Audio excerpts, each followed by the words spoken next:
If you thought about Peru at all, what would you think of? The mighty Andes Mountains running through the country like a spine?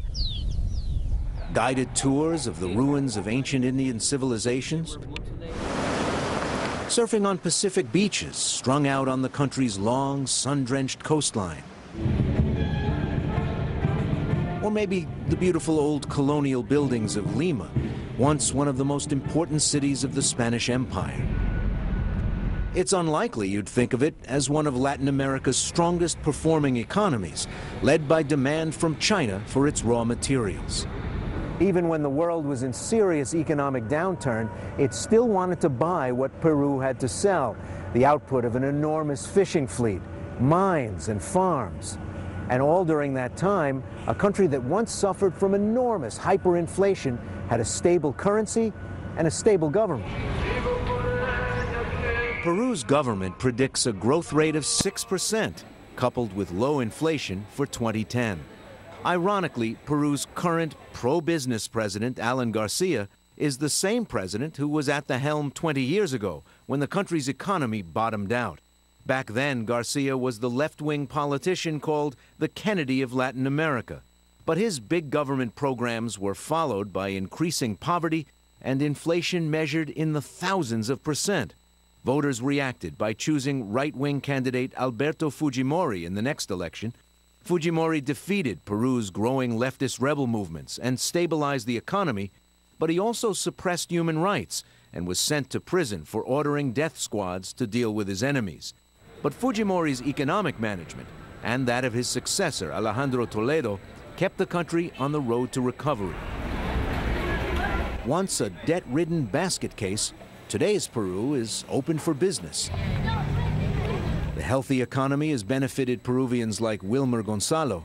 He used to be a street vendor. Now he's a shopkeeper, optimistic, with a strong stake in his country's economic future. En provincia se sintió bastante también, ¿no? You can tell the difference between this government and the last. There is less hunger. Things nowadays are very different from what they were before. It was a radical change for the better.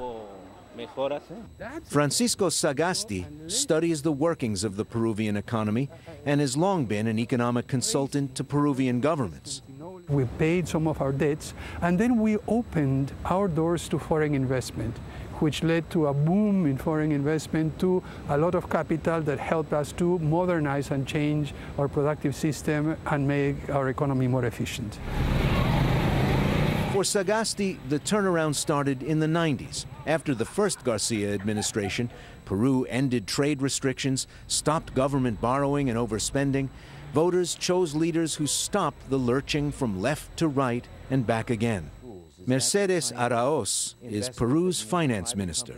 In the 90s, we started a strong changing our macroeconomic policy, so we can avoid the overexpending of the government. We use our fiscal resources with a lot of care, given the priority of the right investment on infrastructure on one side and the right investment on our people. In celebrating the signing of a free trade agreement with the United States in 2006, Araoz reflects the thinking of Peru's elected leadership: small government, strong exports, and a stable currency. Peru's vast territorial waters support a large and profitable fishing industry. Productive farms and factories fill the marketplaces with food and consumer goods. A busy seaport brings imports and sends out exports from mines and manufacturers. Swanky office towers welcome international traders, and Lima shoppers, well, they look like middle-class shoppers anywhere. But the picture is not entirely rosy. Long years of fast growth hasn't lifted up millions of Peru's poor. Former President Alejandro Toledo was Peru's first leader of indigenous heritage. He governed from 2001 to 2006. Toledo sees the problems of Peru's poor throughout Latin America. Despite considerable rates of economic growth for 8 years, inequality in the region has not decreased. It has become more concentrated. That is, to put it in simple words, there are few people who are getting richer, and the majority are not seeing the benefits of economic growth. The former president, now at the Center for Strategic and International Studies in Washington, and weighing the possibility of running for president again, is adamant that trickle-down economics won't lift his poorest countrymen and women out of terrible poverty. For Toledo, a healthy economy and a healthy democracy feed on each other. It is profitable for business to contribute to poverty reduction and to social inclusion. And it's good for democracy. Because if you have social turmoil in the streets, that's uncertainty, instability. Country risk increases. Interest rate goes up. Consequently, cost of production increases. And your profitability reduces. Case in point, the uprising in Bagua. Last year, indigenous people in the Amazon region fought back against government attempts to open up the region to more mining and development. Dozens of police and protesters died in armed clashes, and a long standoff challenging laws governing mining and logging continues. Even so, there's widespread agreement that throwing open the economy to the world has worked. Globalization has been good to Peru, yes, that's for sure. Gonzalo Quijandria is a manager for the Peruvian mining company, Antamina. He says government policies, stable taxes, protection of private property, has encouraged the world's industry to look to Peru for copper, zinc, lead, gold, and silver. His company pays mining royalties to the capital and to the local regions, but he still has to look outside Peru for educated, expert workers. The sudden gush of money into local governments hasn't translated into a ready workforce. So it's a learning process.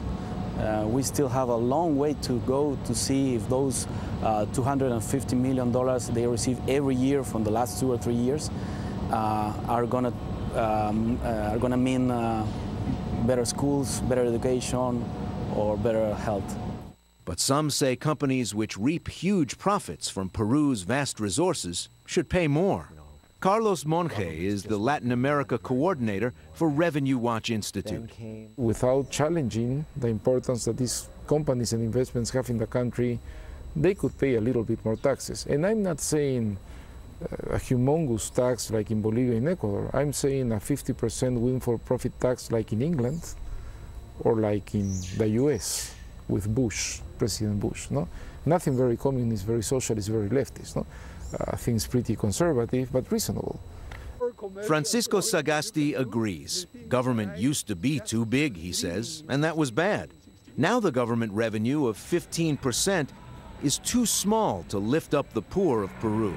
Unless it gets up to 20%, you will not have enough public revenues to provide social services of minimum quality to everybody. So we still have a long way, and this implies taxing more to those that earn more and have more money and are the richer. But those are the ones who have power. So you really get a complicated equation. And the trick is, how is it that you can solve that complicated equation without getting the country to explode in social unrest?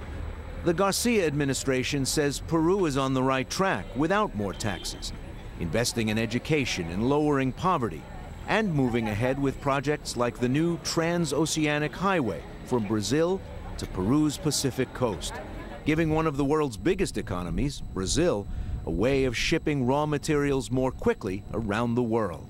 I would say that these last 5 years, the integration between the two countries is growing quite a lot. We see Brazilian investment coming in. We are connecting more and offering new products. And now that we're investing in roads that connect the two seas, the Interoceanica, that's the way we call it, we see the possibilities of really moving ahead.